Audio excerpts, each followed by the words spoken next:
G'day again guys, and thank you for joining me. In today's video, I'm going to show you how I completed the koala drawing that I started during a recent live stream.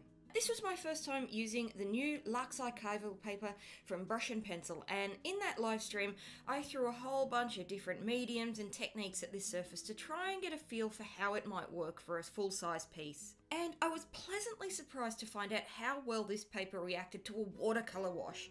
Like, really pleasantly surprised. It was amazing. So I laid down a very quick background of some sap green and cobalt teal and got to work with my colour pencils. I got the eyes into place and started working on the nose, but as soon as I started to make a texture that sort of resembled fur, I really started to struggle. This paper grips the pigment off the pencil so quickly that it felt like instead of layering nice textured fur, I was just getting big rough globs of pencil, and trying to create detailed lines like I would using a standard watercolor paper was clearly not going to happen. So I stepped back a little bit and went back to the drawing board and had a little bit of a think about how I had seen other artists use this surface. Now, many of them seem to use a more painterly technique in which they lay down a block-in layer and build upon that layer, layer upon layer, until the finer details are added at the very end. So I grabbed a handful of different shades of grey and just started roughly marking in the different values I could see around my reference photo. My experiments with this surface had already shown me that this pigment would be very easily moved around on the surface, so I wasn't particularly worried about getting this absolutely right, because if I made a mistake, I would be very easily able to lift, blend, or cover any boo-boos that I might make. So I felt very free to be just rough with this first pass of colour. I don't have any of the powder blender product that Brush and Pencil sell to help move the colour pencil pigment around on the surface, so to spread everything out and cover up the white of the paper, I just pulled out my good old trusty odorless mineral spirits to blend out that grey base onto the surface. This took much longer to dry than it usually would on watercolour paper because the Lux Archival paper was just not soaking up any of the liquid. So I did have to have a little more patience than usual before I could move on to adding more layers of colour, but honestly it wasn't that much of a problem to wait. Once I had that base layer in place though, I still ran into the same problem when it came to adding the texture for the fur.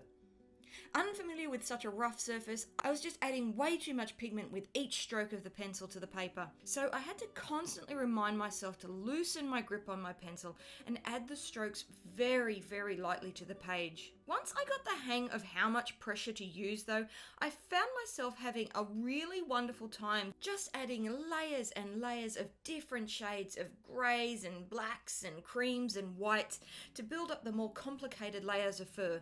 As easily as this pigment goes down onto this paper though, it also lifts up very easily.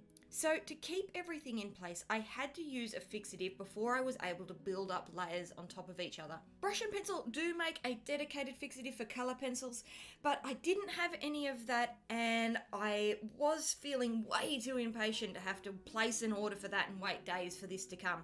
I really wanted to keep working on this right now. So I just used an ordinary workable fixative to seal in my layers as I worked.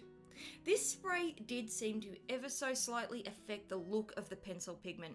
It was almost like it was being dissolved slightly.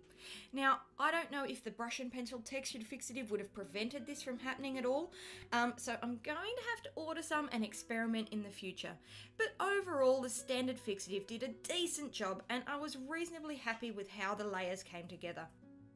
For the final layers, I created a somewhat chaotic fur texture of this koala by taking a very sharp pencil and gently making a really rough rolling motion with my hand, just very lightly across the page to try and get that more woolly fur texture. This technique worked fantastically on this paper because I could hold my pencil very loosely and lightly to get a more random fur texture, and even with all of those layers already on the page, I still had so much tooth to this paper that it felt like putting down the first stroke. So here's the end result. It was a little bit of a rough start getting to know this surface, but oh my goodness, I really had fun with this piece. The surface gave me the freedom to be fast and loose with my base layers, and I didn't feel at all limited by the end on how much I could have done with this paper. I am intrigued with the possibilities of this surface. With the ability to create a watercolour and ink wash, my mind is going towards the idea of creating more abstract pieces, but that ability to layer almost endlessly means I think going as realistic as I would like to could be really fun as well. I can't wait to play around some more and find out. I would just like to take a moment to thank my patrons. The real-time video for you guys is a little bit different for this one, as I go through and I show you where and when I made different discoveries with this surface, and talk you through some of the moments I found difficult and how I overcame that. So I hope you guys will enjoy that. I'm sorry I don't have a super clear final image for this one. I forgot to take those pictures before I sent it off to the gallery, but if any of you are on the Sunshine Coast, you can pop by the Yandina Historic House to have a good close look at this one. I'll put a link in the description. I hope you've enjoyed this. Please leave me a like or a comment to tell me what you think, and if you would like to see some more of my work, then why not hit that subscribe button. Thanks for watching, guys.